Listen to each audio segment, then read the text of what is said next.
Today's panel discussion will be hosted and moderated by John Michael Sobrato, who probably needs no introduction to this audience. John is CEO of the Sobrato organization and is responsible for the firm's 7.5 million square foot commercial portfolio, 7,500 residential units, and of course the Sobrato Foundation, which is synonymous with charitable giving in our community. Joining John, come on out guys, joining John are Christopher Thornberg.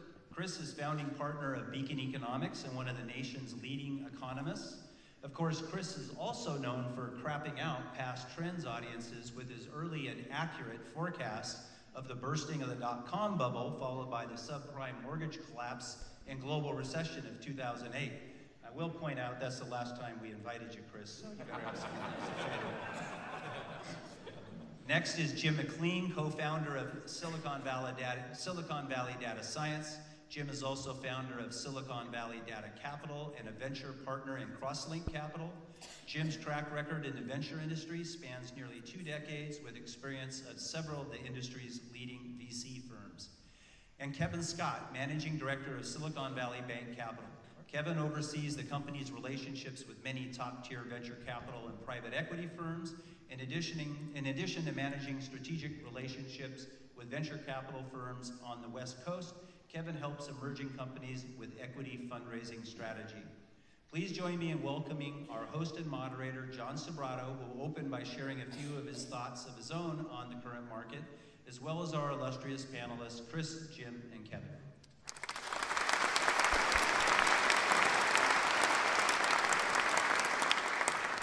Thanks, Jeff. Our time for this panel is very short, so I'm going to try to keep my remarks brief. But I did want to provide a little context for our panel on whether we face bubble trouble in Silicon Valley. Let's just start with a definition of what a bubble is, which based on my research, it was defined as a run-up in the price of an asset. That's whether we're talking about real estate that most of us are involved in, or companies' stock prices, that is not justified by the fundamental balance between supply and demand, and is thus not sustainable. So I thought I'd offer just 2 thoughts on how we might think about the question of whether there's a bubble as we listen to the panelists today. The first thought is that most bubbles begin with a very rational idea, but it's simply taken to an irrational extreme. So as we think back, certainly the bubble that's freshest in my mind, and probably most of yours, was the bubble of 2000, the tech bubble. That began with a very rational idea that the internet was going to change the world. And in fact, as we know, the internet very much did change the world and continues to change the world. So it wasn't the fundamental premise that was flawed, it was just taken to an irrational extreme. In the case of the bubble of 2000, certainly has affected the real estate industry. Companies took space, committed to space, far in excess of what their near-term business prospects would justify. That and other commitments they made led to a lot of companies going bankrupt, and it resulted with those of us in the real estate industry facing a 6 or 7 year period to try to cook off all that space that was built that wasn't needed. Now, looking at the cycle that we're in today, which is driven by mobile, it's driven by social networking, it's driven by the cloud, it's driven by the sharing economy. Most will point out, that the companies that are in these industries have very real businesses. It's not like it was in 2000 where they haven't yet found sustainable or profitable business models. They're not committing to vast amounts of space on the prospect of future business. It's being built or it's being leased based on business that exists today. So once again, I don't think many would argue with that we're in a very robust, fundamentally sound economy. But of course, that knowledge is well dispersed. Everybody knows it, and there is a certain herd mentality. And so everyone is acting on that same information, and it's led to tremendous optimism. And as we think about cycles, they're really driven by investors' perceptions of 2 sorts of risks. The risk that we typically think of in the cycle is in the downward phase of the cycle, right? And investors then are worried about losing money. That's what leads to these massive sell-offs that causes markets to crash. People see the value of their assets, whether it's their home or buildings or rents, start to go into the toilet, they panic, they want to get out before it gets any worse, and that leads to these sell-offs, and you have the snowball rolling down the hill. The risk that investors are worried about today, how many of your clients or people that you know today are worried about losing money? Nobody that I talk to. What's everybody worried about? Missing opportunity, right? Which is the other risk. It's the risk that really we see on the top of the cycle, which is investors are seeing money being made hand over fist everywhere, whether it's in companies going public or it's in developers like ourselves being busy, in developing real estate, and they want to get their piece of the pie. And that leads to a lot of competition for real estate, a rapid increase in prices, and pretty much the situation we see today.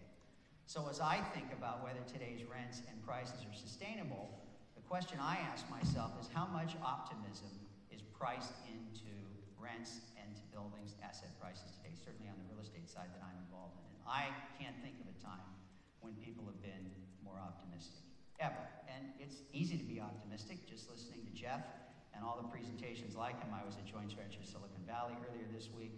Everybody is incredibly optimistic. But that gets priced in. By the time everybody's optimistic, it's already priced in. So, as I think about risk in the market is riskiest when prices reflect tremendous optimism. When was the market least risky?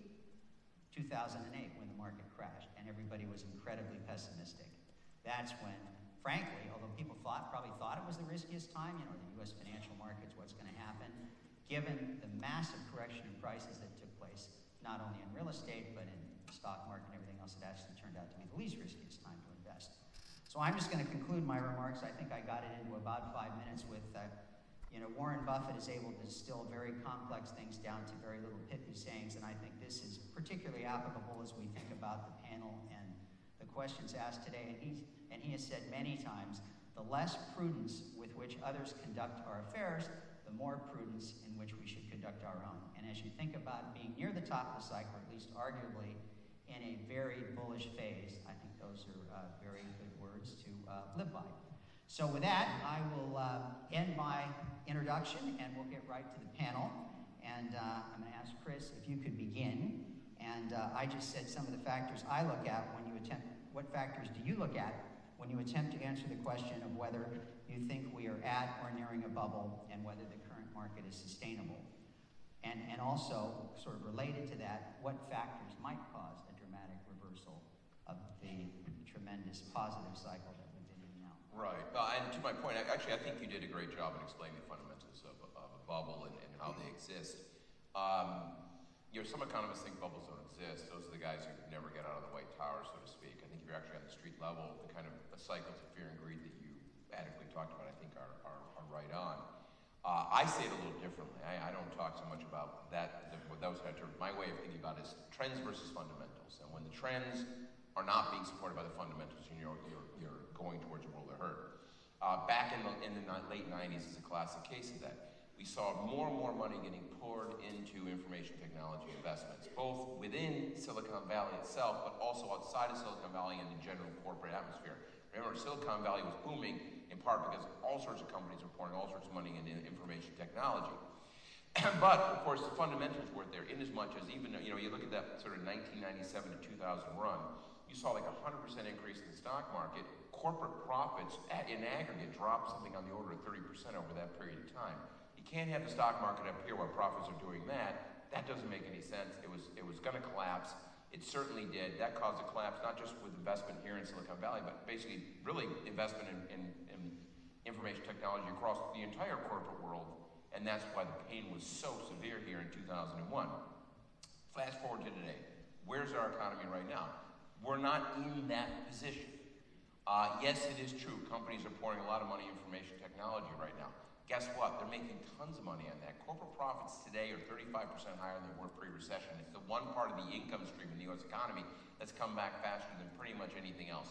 Information technology really became a dominant source of new business investment over the last 5 or 6 years, largely because the downturn forced a lot of companies to completely reorganize their businesses, in many cases around labor-saving, cost-saving information technology.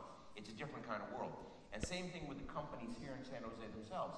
Again, these aren't fly-by-night guys who are pouring millions and millions of dollars into sort of ventures that will never make money. Quite the opposite. A lot of these guys are doing very bright things and are making tons of money right now. We already heard about the Apple numbers. Those are clear.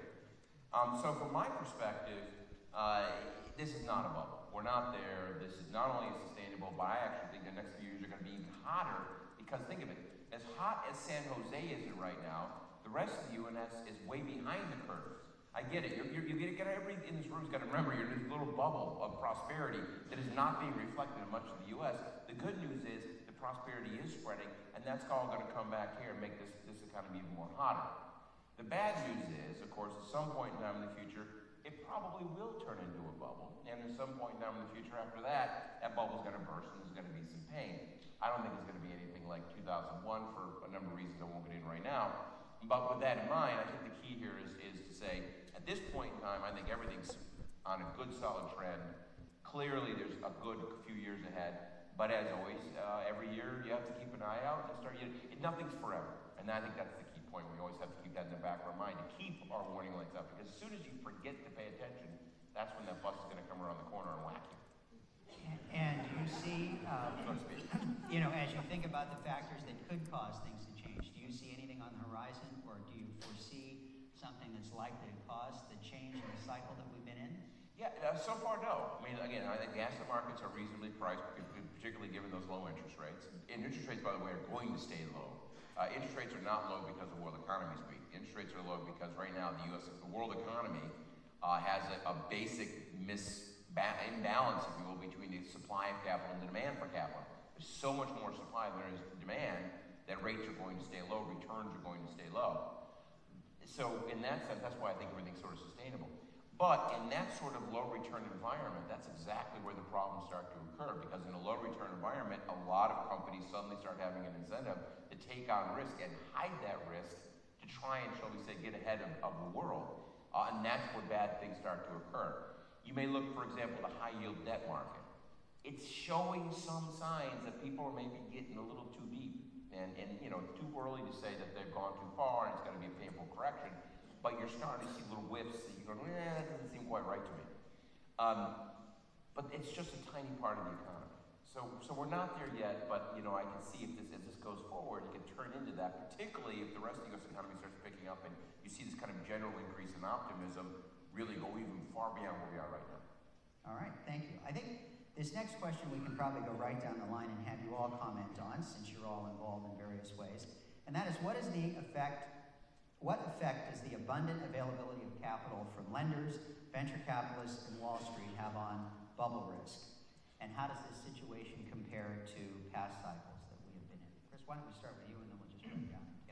Obviously, when capital is coming on board, and if you will, investors are almost desperate with returns, again, they start forgetting to dot their I's and cross their T's, and that's when they start getting in trouble. Go back to this high yield debt market. You're already starting to hear some terms, and I'm sure you've heard this some of the banking community more and more about these limited liability loans that are going around and that sort of stuff. And again, it's just at the tip of it.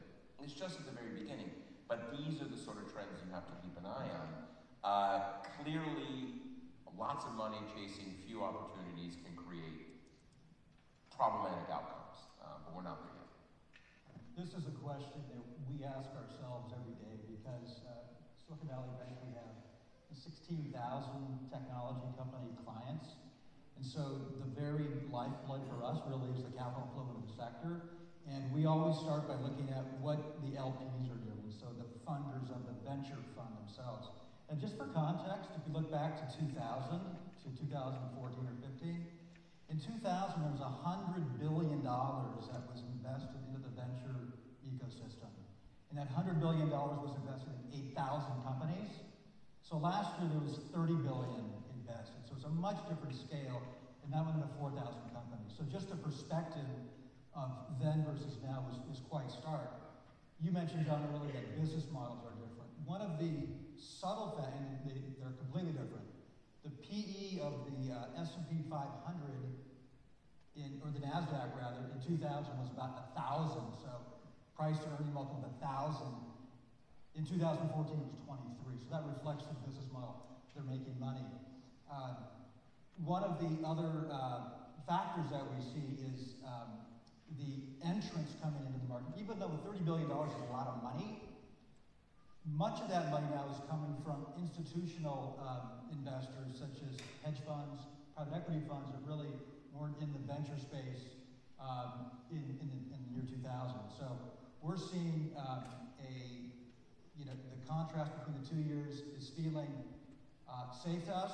We actually hold about 50 limited partners and about 150 general partners from venture firms to ask this very question because it's so important to us. And the response was no real fear of a recession or of a bubble. The one factor that would possibly contribute to it was an external factor, something Ukraine, Russia, something outside of our system was the one that they were most afraid of. Okay, Jim? Yeah, I think along the lines of a bubble is an asset being overpriced. And if you go back, there was a term that I think has been eradicated from our vocabulary, which was get big fast in 2000. And companies viewed themselves as if you didn't win the internet real estate race in the year 2000, you were going to get run over and some dominant player was going to come in behind you. The number of business models that were fundamentally unsound and fundamentally not profitable that were getting funded back then were stunning. We've done an interesting institutional correction now, which is the angel world has come on so strong in the last 5-6 years. Thousands and thousands of business models are getting tested with $100,000, $500,000, and the vast majority of those are failing. We don't hear about the failures, but we're in the 2000 bubble. Some of those companies would have raised $50 million, $100 million with the same business plan, because maybe they're the lightning in a bottle. Maybe they're the one that's going to win. So the companies that are raising these massive amounts of money, who can say whether they're overpriced or underpriced, but they're much more sound. They've got profitable models. They've got real customers. You can do diligence on them with historical diligence. They've been around for 5 to 7 years versus 5 to 7 months. So I think the stability there is much stronger than it was in calendar 2000. And the other piece that I just see, and it's more anecdotal, harder for me to quantify, in 2000, the companies were each other's customers. And somebody would raise $100 million of equity and spend it on capital equipment and technology of 5 other startup companies. Those startup companies recognized that as revenue to go raise their $100 million of equity that they were the hot company. And then they would spend it on another technology cycle. And you found out this insular little world was doing business with itself. And the number of rational business models was not nearly large enough to support that circular flow of capital. That when the business models collapsed, it came down quickly and dramatically. So I think this is different. The companies that I'm dealing with personally, the vast majority of our revenues, the vast majority of customers are outside the valley, and very heterogeneous. From mobile, as you mentioned, to enterprises back in a big way. There's an enterprise tech refresh where I'm spending my time helping corporate America take 20-year-old IBM systems and move it to much more modern Google and Facebook-like technologies, and that's going to be around for a while. Whether it's overpriced or not, I wish I could tell you in detail. Yeah, if I may, I just want to throw one thing on that because it's a great thought. One of the things about the late 1990s is we didn't really fully understand what the internet meant. I mean, businesses said, "Oh, this is cool, it's glitzy," but nobody really understood what it meant for markets and how markets could respond. Since then we've had, for 15, 16 years, you're really studying how the internet works and how it impacts businesses and how it impacts the sales environment, and we have a much better grasp of what works and what doesn't work. And so now when you're investing in that infrastructure, you're investing in those systems, it's not just pie in the sky, it's not just dreams. You actually have some history to work off of that can help people create real business models, and I think that's a huge difference for now. Okay. We've been talking a lot about potential bubble risk in the tech industry in general, but most of our audience here is in the real estate business like myself. Is there any distinction between bubble risk in the tech industry and bubble risk in our local real estate market, or are the two so closely joined that it's really one and the same? Kevin, I know the bank lends to... I'll give you a perspective from what we see just from the bank and our startup clients and the venture investors.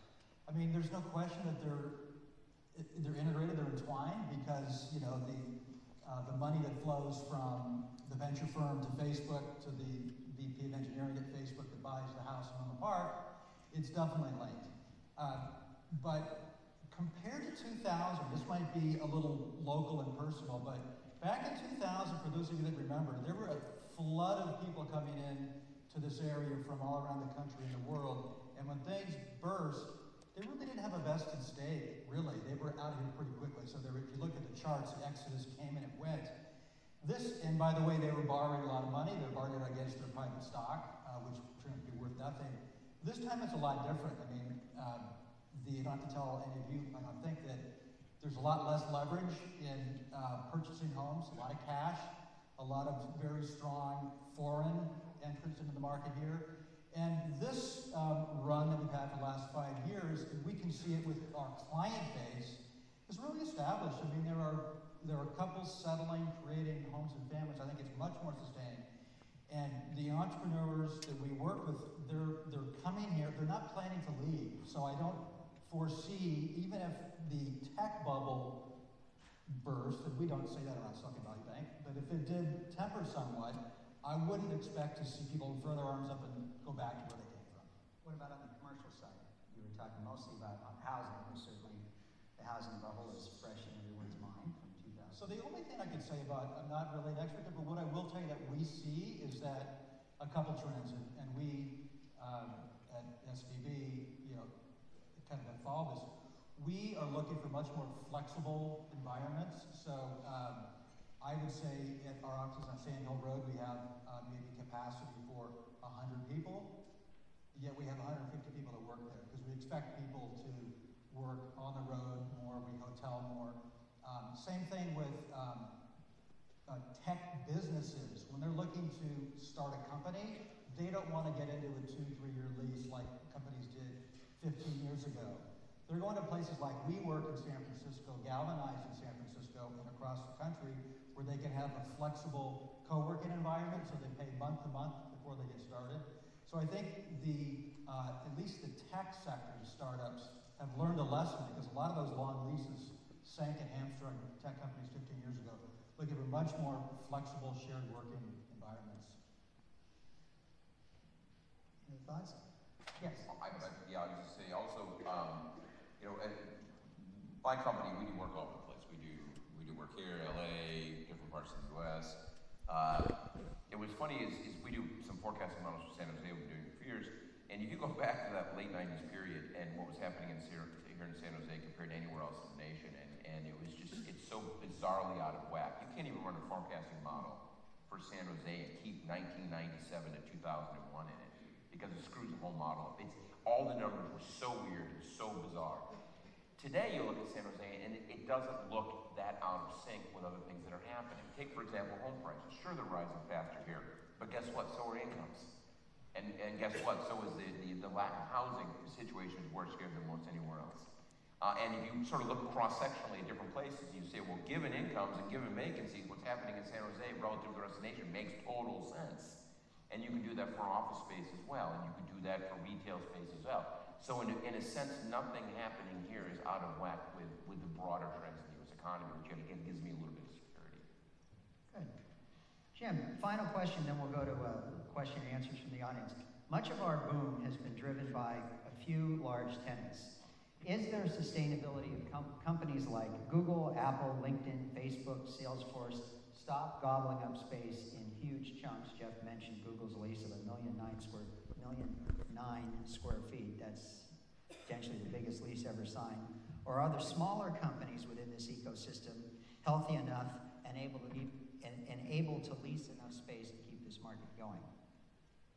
I'm an optimist by genetics, I guess, John. So my answer is I think we're fine, and we'll be replacing it. And as I listen to that question, again, we've been talking and comparing 2000 to 2014. If you had asked me that question in 2000, I think your list would have been, could Intel and Microsoft down here and Cisco grown at a rate to support the inventory? Those weren't the companies you just, only Apple, maybe we would have put on that list back then. You list Google, Yahoo, you would have put on the list back then as the high flyer. So in the course of about a decade, the names change, the volume of activity doesn't, it increases.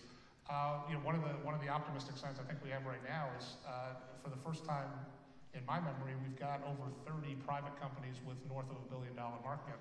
Is that reflective of the bubble? Why not? It's also reflective of the scale of their operations. So we've got Palantir that has some massive amount of the Palo Alto commercial real estate. We've got Uber dominating San Francisco as a private company. You run Dropbox and Theranos, and it could run down the list of companies that, if we're lucky enough to be sitting back here and invited back in 5 or 7 years, My guess is you're going to be saying, hey, if Dropbox doesn't grow, will they take the inventory or whatever you name? So the names were fresh, but the pattern's pretty consistent, predictable. The space will be taken by these guys.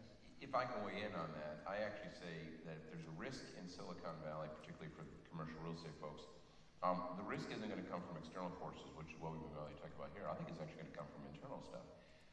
Remember, you think about these small companies that don't want to locate here, and yet somehow or other the idea is, well, Google's going to take all the office space and they can't afford to have office space here. I don't worry about that because there's lots of leftover office space. Remember, while there are very hot pockets here and there, for the most part, because of what you just described, companies don't need as much footprint per person that they're pulling back. But remember what's happening here.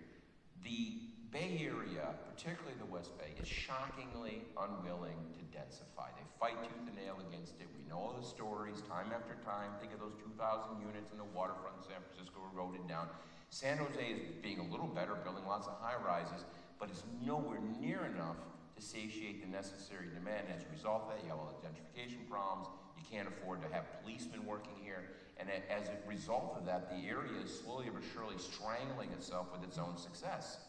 I live in LA, I live in West LA. There is a whole bunch of companies, big and small tech companies, now looking at the West LA area. Why? Because they can't be here because there's not enough housing for the people they want to hire. Ultimately, if San Jose wants to stay in the center of this, they're going to have to expand locally. They're going to have to build the infrastructure and build the housing and build the roads and build the public transport to allow that kind of growth. Otherwise, the growth will go someplace else. And just to give you some sense of this, I'm originally from Rochester, New York, which at one point in time, many, many years ago, was one of the most important industrial centers of the world, with Bausch & Lomb, Xerox, and Kodak all headquartered there. Enough said. All right, well, on that note, we are just about at the end of our time, but I know you said we would have a little bit of time at the end for questions and answers, so we will. We have folks with microphones out there, so if you have a question, raise your hand. We'll find you out there in the audience. Come on. There's one, couple. Yeah. The economies in the European zone, Brazil, Russia, Japan, even China is having some upheaval. What impact could that have on a sound U.S. economy if they have any further disruption and adjustments? I assume that was directed. That's it. Okay, a couple things here. Europe is actually not imploding. I mean, for all the noise made about Greece, Greece really is a relatively irrelevant actor. And if you look otherwise, they are, man. Come on, they have a smaller economy than Torrance, for God's sake. So with that in mind, when you look at Europe, Europe's not in a recession. They're not in danger of melting down. They're basically flatlining, just like Japan is right now, which means they're just kind of going sideways. All sorts of new stuff going into place to try and get things moving. I think they will start to pick up, and I don't see that as being a giant risk. As for China, things are slowing down a lot in China. But what's interesting about that is one of the reasons that we're all enjoying these wonderful interest rates and all this money moving into our economy is in large part because China is slowing down at some extent. Over the last bunch of years, a whole bunch of growth in China has come from the fact that they have taken their 43% savings rate, and they're taking all this money, and they've been building empty cities. They're tired of building empty cities, and that money is now wheeling out of China, going across the globe, causing this flood of capital into all these local economies. And that's, in a sense, that's not going to change. Now, China still has lots of fundamental strength.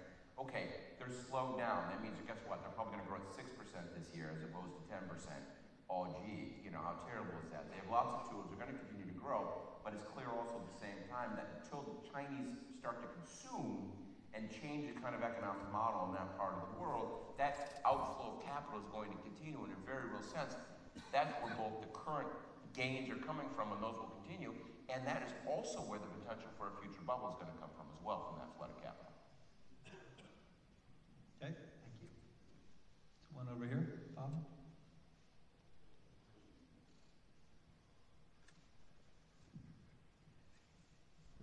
I just wondered, how close is this housing issue that you were discussing earlier? A lot of times what happens is we wait too long to address a problem, and the inventory that we needed, the infrastructure, it seems like there's a combination of both traffic issues, attracting the right type of employment, and then also having the right type of housing, because typically the people that I know, the 20-somethings, the 30-somethings, they want to live in San Francisco, and then they want to come down and work down here or somewhere on the peninsula, ideally. And so I guess the question is, how close are we to that lifestyle being threatened? And when do we get to the point where we've kind of passed over the opportunity and we're going to lose people?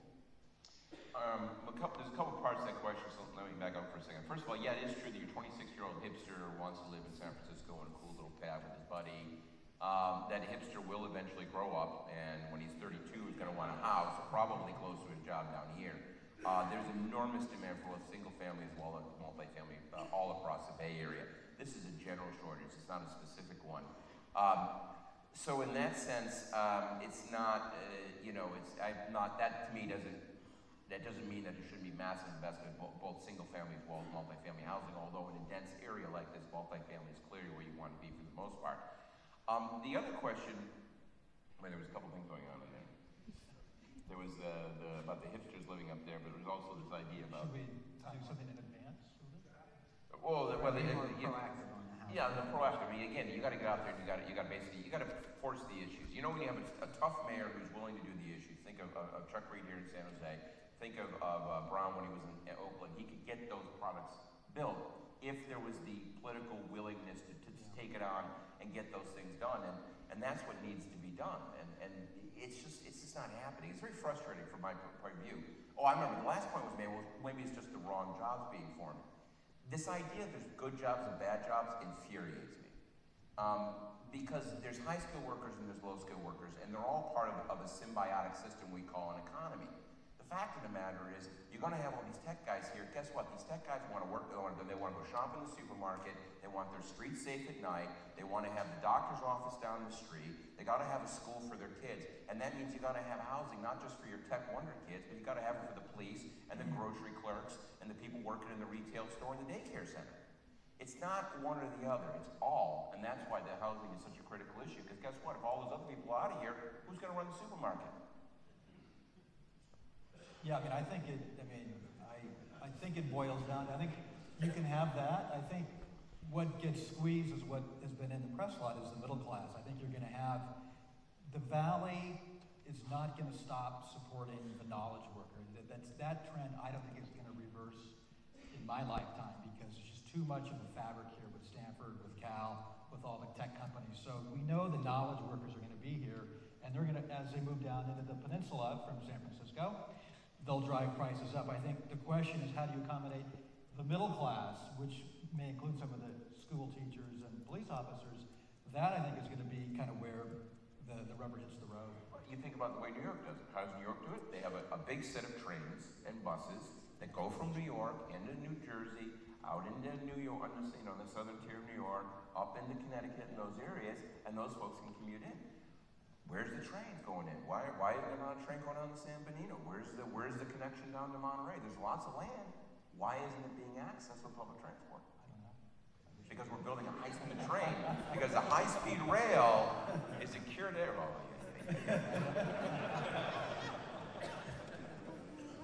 There's one over here. Back. Oh, right there. Okay, let's see. We'll cut with this one, and then we'll finish with that one. Hi. I read an article about, since globalization with financial liberalization, that there's been a move between business cycles and financial cycles, and that's why the crash was so bad in 2008. With China slowing down, do you think that if we see a bubble in 3-4 years, our landing will be softer?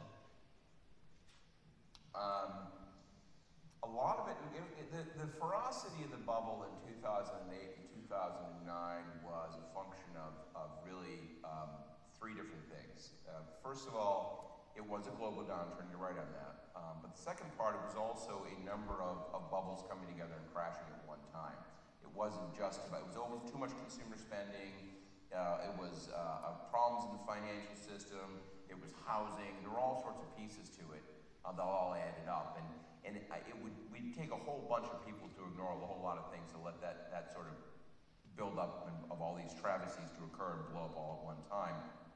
So I'm less concerned about that.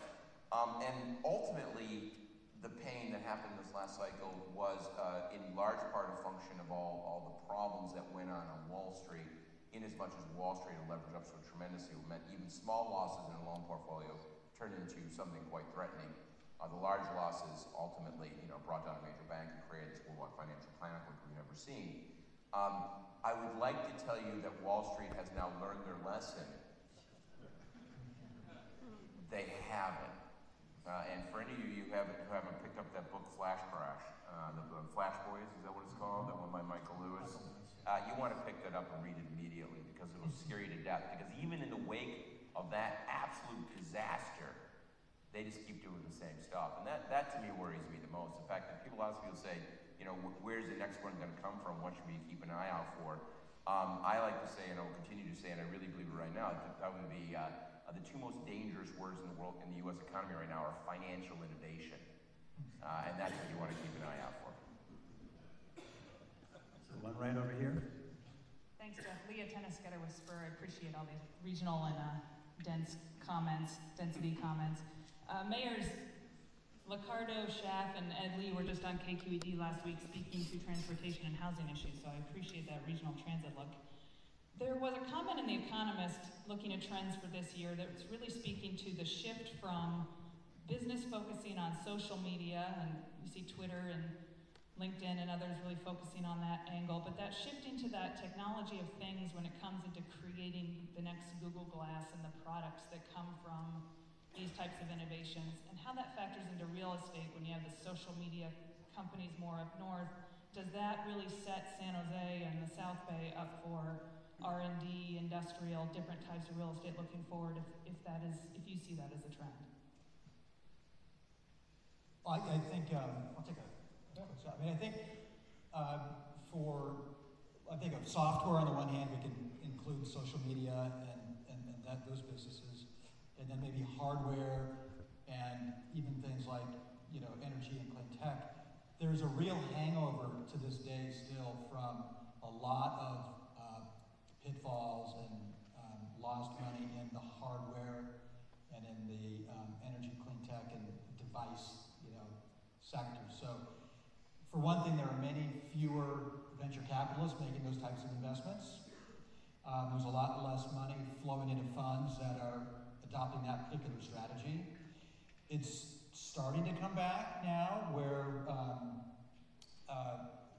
as there's more capital efficient ways to make say a product like Google Glass or a Fitbit or a dog tracker, which there are like 10 of those.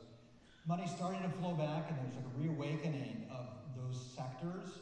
I don't know if the pace is going to make a difference in the short term, but I think the medium term holds more promise. Yeah, at least what we're seeing is on the hardware side, it's becoming platform, and the biggest hardware maker out there probably we talk about is Apple. It's had a phenomenal quarter and will be coming out with the iWatch shortly. Google's Glass TDD, the latest press hasn't been terribly encouraging. The question then is, what do you do once you have that platform? But it's becoming, I think, the conventional wisdom is platforms for the product and hardware is for the big boys. The software and the applications on top of it are where the innovation and the smaller companies can have a chance. We're kind of dividing the world into consumer, and that's the social media, and enterprise, more business applications, which actually do take some R&D. And these are the technologies and the refreshes that have been taking place of the way Google runs itself, and the way that Facebook runs itself, and the way that they actually internally are architected is now becoming commercial products that are available to Procter & Gamble and General Motors and the Wall Street banks. And so there's actually an innovation that's much more R&D focused in my mind on the software side about core IP that's being placed out into the enterprise applications. Refresh and exciting new companies being built down in the San Jose area, being built by older engineers, guys who have more of an enterprise focus and background, coming out of the Oracles of the world, and as I said, the Googles. And somewhat there's that bifurcation. The 25-year-olds, the consumer entrepreneurs tend to be up in San Francisco pretty regularly is what we see. Okay, great. Well, our panelists will be joining us at the reception later, so if you have questions for them individually, please seek them out. And I want to thank them all. John for moderating, Chris, Kevin, Jim, thank you very much.